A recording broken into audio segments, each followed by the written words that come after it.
രാവിലെ തന്നെ ഒരു വാർത്ത. ഏ പുനർജനി രാഷ്ട്രീയമായുധമാക്കില്ല, നടന്നത് ശബരിമലയിലേത് സമാനമായ കൊള്ള, വി.ഡി. സതീശനെതിരെ വി. ശിവൻകുട്ടി. ആരാണ്? വി. ശിവൻകുട്ടി.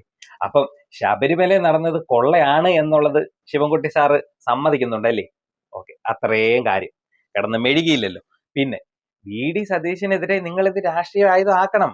ഇലക്ഷനിൽ ഇത് പറഞ്ഞ് തന്നെ പ്രചാരണം നടത്തണം. എങ്കിലേ ജനങ്ങള് ഇതിനകത്തുള്ള സത്യവും അത് കള്ളമാണോ അല്ലയോ, ഇത് ഉള്ളതാണോ എന്നൊക്കെ ഉള്ളത് മനസ്സിലാക്കത്തുള്ളൂ.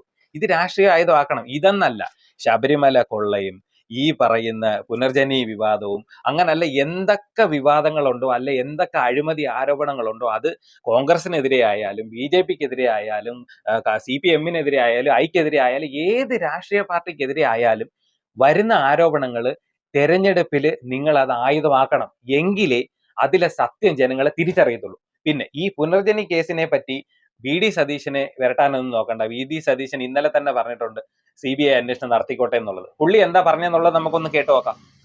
അവർ ഒരു കേസും CBI കൊണ്ട് അംഗീകരിക്കില്ലെങ്കിൽ എൻ്റെ കേസ് വിട്ടോ, CBIക്ക് വിട്ടോ. ഉമ്മൻചാണ്ടിയുടെ സാറിൻ്റെ കേസ് വിട്ടതല്ലേ, അതുപോലെ എൻ്റെ കേസ് വിട്ടോ, എനിക്കൊരു വിരോധമില്ല, ഞാൻ റെഡിയാണ്. അപ്പോൾ സതീശൻ പറഞ്ഞത് കേട്ടല്ലോ, CBI-യോ ഏതൊരു ഏജൻസിയോ അന്വേഷിച്ചോട്ടെ എന്ന്. അപ്പൊ ഇത് കണക്ക് തനിക്കെതിരെയുള്ള ആരോപണങ്ങൾ ഏത് ഏജൻസിയോ അന്വേഷിച്ചോട്ടെ എന്ന് ധൈര്യമായിട്ട് എല്ലാ രാഷ്ട്രീയ നേതാക്കളും പറയണമെന്ന്. എന്തിനാ CBI-യെ പേടിക്കുന്നേ?